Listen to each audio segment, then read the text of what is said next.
मुद्रा योजना का ऐसा प्रोडक्ट तैयार किया जो हौसला रखने वाले, इच्छा रखने वाले, कुछ करने के इरादे रखने वाले देशवासियों के लिए एक बहुत बड़ा अवसर बन गया। मुद्रा micro units development and refinance agency.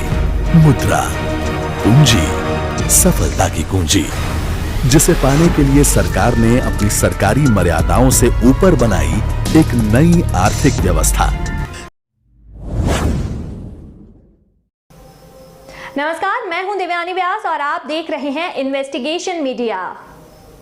एक तरफ देश में मोदी सरकार के फरमानों से व्यथित किसान पिछले करीब 1.25 साल से भी ज्यादा समय से आंदोलन पर डटे हैं, लेकिन मोदी सरकार उनके कृषि बिलों को रद्द करने की मांग को नहीं सुन रही है। वहीं दूसरी ओर देश के ही भोले भाले किसानों के साथ पीएम मोदी के नाम पर जमकर लूट हो रही है।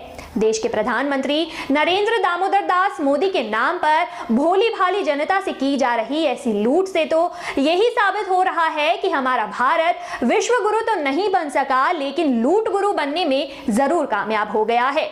ऐसे में जब ठगी के इन सारे खेल के पीछे एक ही नाम आता है और वो है पीएम, और पीएम मुद्रा लोन के नाम पर ठगी करने वालों के खिलाफ कोई कार्रवाई नहीं होना। आइए आपको हम रूबरू कराते हैं भरतपुर के एक किसान से, जिसके साथ पीएम मुद्रा योजना के नाम पर हुई ठगी की कहानी भी आपको दिखलाते हैं। देश के भोले भाले किसानों के साथ प्रधानमंत्री और प्रधानमंत्री मुद्रा योजना के नाम पर होने वाली ठगी की वारदातें अक्सर सामने आती रहती हैं।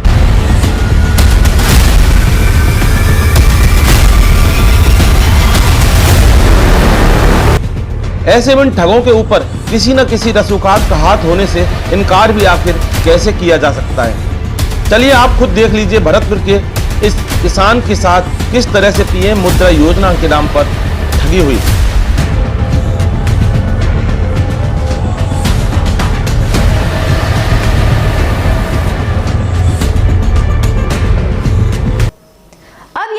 सबसे अहम बात तो ये है कि पीड़ित किसान से ठग गिरोह की ठगनिया द्वारा ठगी गई राशि, जो कि लीलाबाई नाम से बने बैंक अकाउंट में डलवाई गई थी, वो क्या वाकई लीलाबाई के पास ही गई थी और लीलाबाई को इसकी जानकारी है, या फिर लीलाबाई के नाम से बने बैंक अकाउंट को ठगनियों के इस ठग गिरोह द्वारा हैक कर लिया गया है, या फिर ये गिरोह ठगी गई राशि को डलवाने के लिए ही लीलाबाई के नाम से बैंक अकाउंट को काम में लिया जा रहा है। ये तो पड़ताल के बाद ही सामने आ सकेगा, लेकिन फिलहाल इतना तो जरूर तय है कि ठगनियों का ये गिरोह भरतपुर के पीड़ित किसान की तरह और पता नहीं कितने लोगों को अपनी ठगी का शिकार बना रहा है। ये तो आने वाले वक्त में ही बताएंगे कि ठगनियों द्वारा भारत के प्रधानमंत्री नरेंद्र मोदी के नाम पर ठग गिरोह की ठगनियों द्वारा जमकर की जा रही ठगी की वारदातों को लेकर क्या पुलिस के शिकंजे में फंसेगी भी, या फिर इसी प्रकार अपने शैतानी दिमाग के उपज के चलते भोले भाले लोगों और इस देश की जनता की मेहनत की कमाई को इसी तरह ठगती रहेगी। पीड़ित किसान को क्या पता कि जिस व्यक्ति को उन्होंने अपना अमूल्य वोट देकर अपने देश की गद्दी संभला दी, यानी कि प्रधानमंत्री बनाया, उन्हीं प्रधानमंत्री के नाम का गलत इस्तेमाल कर आम जनता की मेहनत की कमाई को ही प्रधानमंत्री मुद्रा योजना के नाम से ठग ली जाएगी।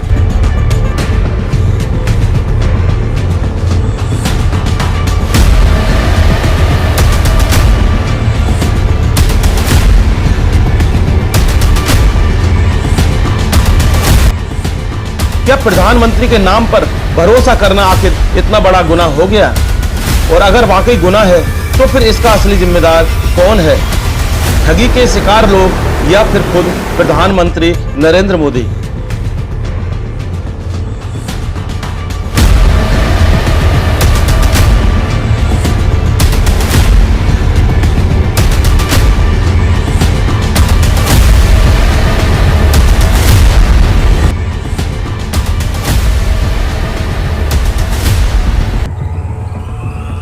इन्वेस्टिगेशन मीडिया की प्रधानमंत्री मोदी से अपील है कि भारत देश के भोले भाले किसानों एवं आम जनता के साथ उनका नाम लेकर ठगनियों के इस ठग गिरोह का तुरंत प्रभाव से पता लगाकर कड़ी से कड़ी कानूनी कार्रवाई की जाए और भरतपुर के इस पीड़ित किसान को उसकी राशि लौटाई जाए। वरना यकीनन 2024 में होने वाले चुनावों में देश की जनता आपके भरोसे का जवाब देने से जरा भी संकोच नहीं करेगी और खामियाजा अगर उठाना पड़ेगा तो वह सिर्फ और सिर्फ आपको यानी देश के प्रधानमंत्री नरेंद्र मोदी को। और फिर यह भी भूल जाना कि तब भी कोई कहेगा कि हर हर मोदी, घर घर मोदी, भारत माता की जय।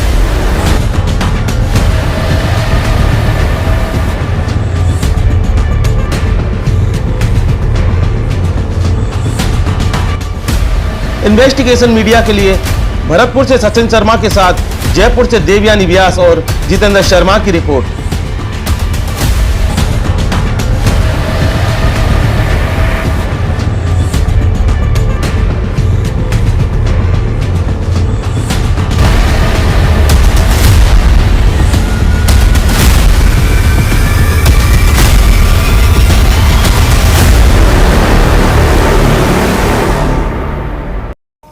भरतपुर जिले के एक छोटे से गांव में रहने वाले इस किसान के साथ हुई ठगी की ये दास्तां यहीं पर खत्म नहीं होती है।